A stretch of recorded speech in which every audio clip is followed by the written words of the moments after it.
You are welcome. This is the Messiah Revelation Ministry, a prophetic ministry dedicated to end times.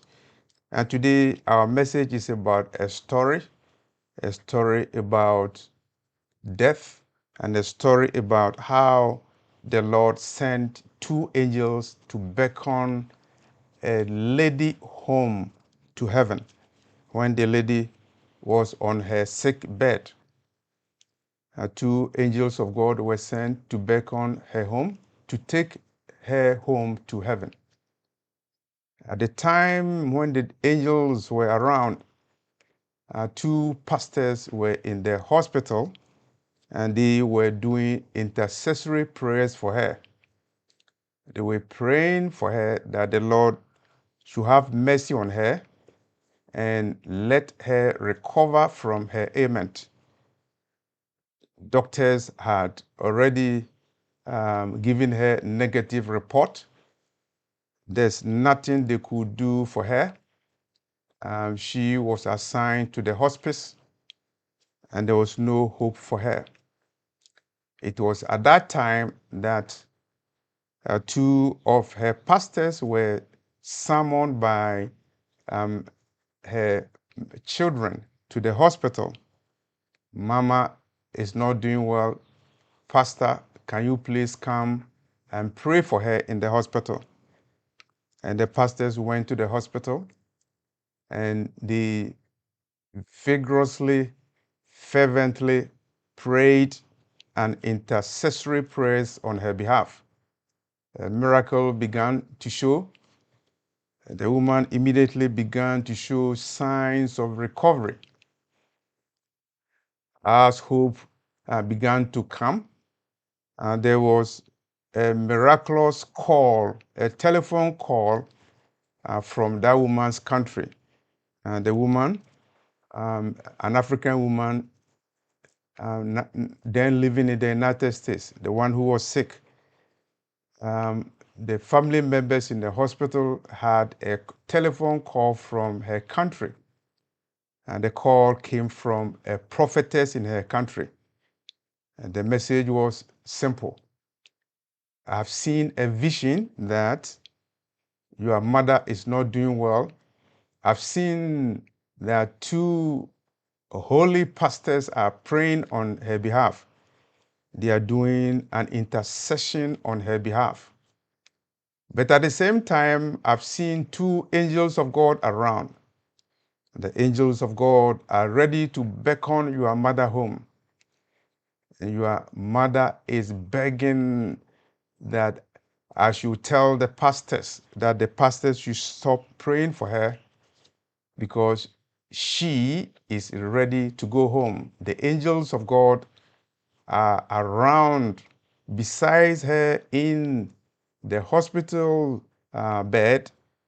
The same time that I'm talking to you on the phone, I've seen two angels.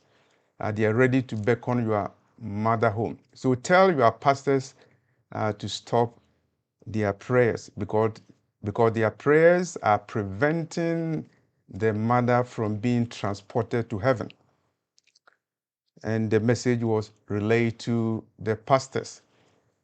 The pastor didn't know that at the time that they were doing the prayers in the hospital in the United States, a prophetess from far away in Africa was given a vision about the situation, that two angels of God were already in the room and they were assigned to transport the lady to heaven. And God had a choice to send the woman home or to listen to the intercessory prayers of the prayer warriors to let the woman recover and come back again to live in the world, to glorify the Lord. But the woman decided to go with the angels of God. And so her fervent prayers, the prayers from the dying woman, went to her country in Africa. And the prophetess from her country made a call while the intercessory prayers were going on in the United States. And when the pastor stopped praying for the woman, the woman finally passed away. And this miracle was narrated to me by one of the pastors. He was a leading pastor, an African pastor from an African country, now living in the United States. And he's a pastor of a major church. The church originated from an African country, but has branches in other parts of the world, including United States. I know the pastor personally, and he narrated the story to me not long ago. And I found it important to narrate the story to you, to encourage you, and to tell you that heaven is real and prayers are effective, particularly prayers from righteous people. When the saints of God are praying for you, the prayers are very effective. In this case, the effective prayers of these pastors resulted in a miracle where the woman began speaking, beginning to recover. But at the same time, the Lord, who works in a miraculous way, also showed a prophetess from Africa that his angels were in the room. And the Lord was also listening to the prayers of the dying woman.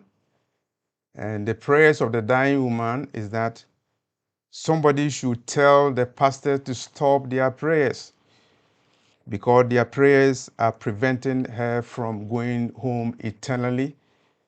The prayers are preventing her from being transported by the angels of God, who were on angelic assignment to beckon her home for good. And when I asked the pastor, how did you feel about this episode? And he was very humble. He was astonished and amazed. And he said that he's now working on his salvation with fear and trembling.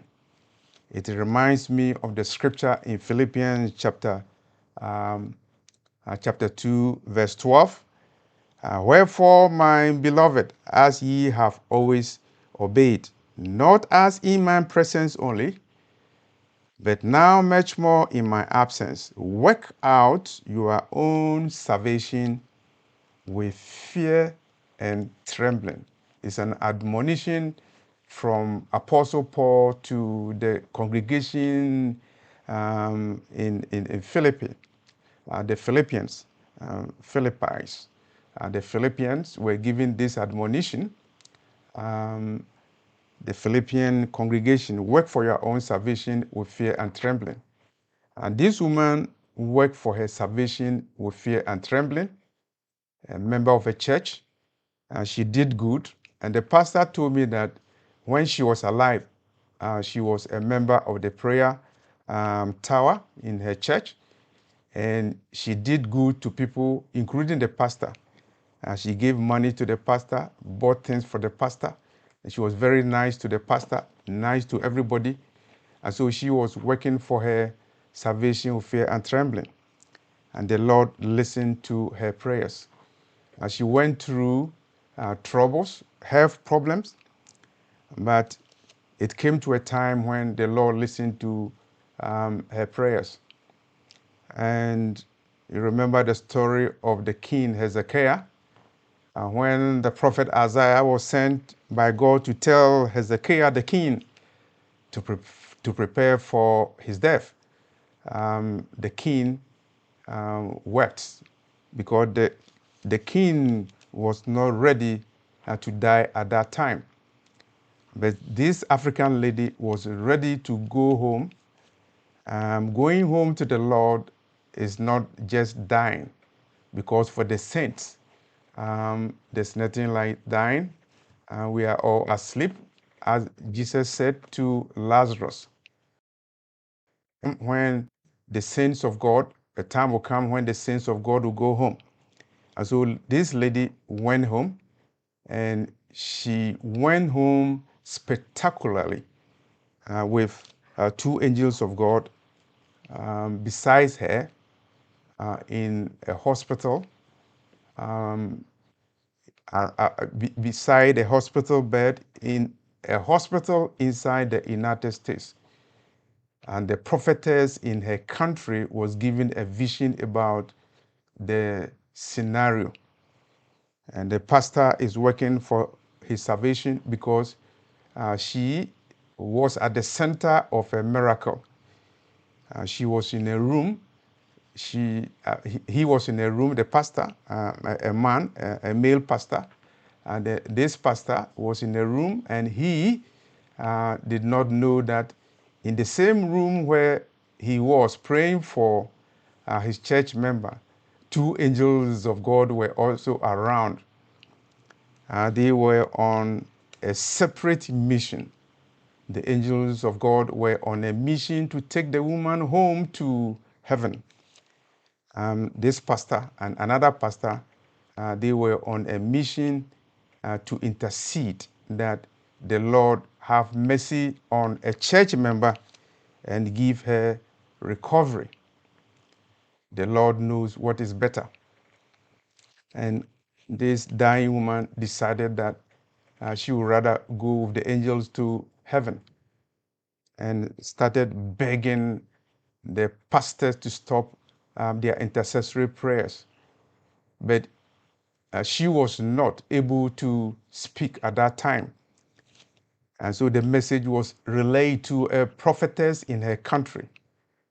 And the prophetess made a call from her country to United States to the children of the dying woman that the Lord has shown me a vision at the time I'm speaking to you that your mother is not doing well.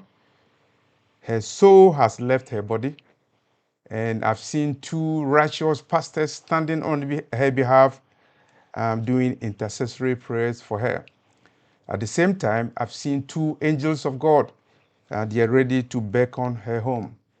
And your mother is crying and praying and pleading that somebody should tell her pastors that the pastor should stop praying for her immediately because she was ready to go with the angels of God. Remember the story of Simon, the Israelite. The Lord had shown him a vision that he would not see death until he had seen the consolation of Israel.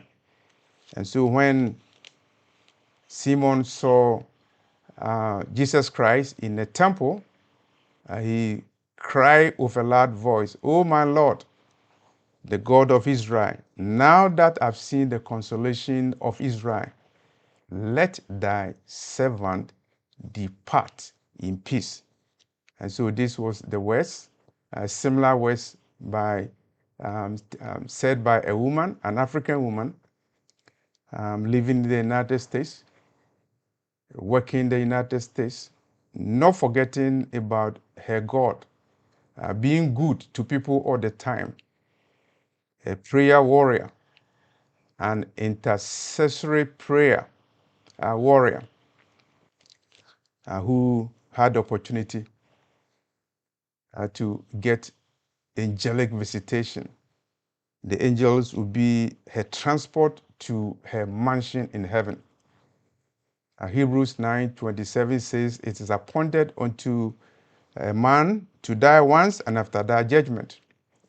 And for this lady, the African lady living in the United States, the saint, I believe judgment already began, and she saw it. Because when you see two angels of God beckoning you and ready to transport you, it means that you are in good hands. You are in the hands of the Lord. You are not beckoned by angels of Satan. You are beckoned by angels of God. Eternity is real. Lady, she saw the reality of eternity when she saw two angels of God coming to her bedside inside United States on a sick bed. They wore white apparel, holy angels of God, ready to take a saint of God to heaven. The woman is worthy to be in the presence of the Lord. And the pastor said he knows that he has to work on his salvation now more than ever with fear and trembling. That's why we are citing Philippians 2 verse 12. And you should also know that it's appointed unto a person to die once, and after that judgment. And for this lady, the saint of God, judgment came, and it was positive because she got to know that it was the angels of God coming to beckon her from her bedside. And that secret was revealed to a prophetess from her country who narrated the story to the pastors. And one of the pastors narrated this secret to me. And I found it important to also release this information to you, to tell you that we should all work for our salvation with fear and trembling, to remind all of us that it's appointed unto a man to die once, and after that judgment. And also to remind us that eternity is real. And the pastor really saw eternity because he was in a room when the prophetic call from a prophetess in Africa came that angels of God were standing behind them. They are supporting the pastors, but they are also ready to take the lady home. And when the pastors stopped their intercessory prayers, the wish of the dying woman was respected. And the wish was that let her be taken by the angelic transport so that the woman will be on the bosom of Father Abraham, as Lazarus was in the bosom of Father Abraham, as Simon saw the consolation of Israel, and now he was ready to go. In the same way, this faithful, loyal saint, an African woman, had paid a price of dedicating her life to God, dedicating her service to God. She was far away from Africa, living in the United States, but God was in her, and he was in God. And the Lord listened to her prayers. Two ways. When the pastors began praying for her, she began to recover. But she realized that her body has suffered so much torment, and the soul had already left the body, and it wouldn't help for her to come back to live in this sinful world again. She has a better home, and that home is in the presence of God. It is the home that Abraham was looking for. Even though Abraham was given the promise, he had no opportunity to live on the promised land. And he didn't care because he knew he was a pilgrim. He was a sojourner in this world. And Hebrews is saying that Abraham was looking for a home, a city built by God. And so this dying lady from Africa was looking for a home in the presence of God. Let that servant depart, now that the angels of God are around to beckon me home. And this is a real story, and I hope it gives you encouragement so that you prepare for your salvation. You prepare for your salvation with fear and trembling. God bless you. Heaven is real. Eternity is real. This is Messiah Revelation Ministry. Thank you very much.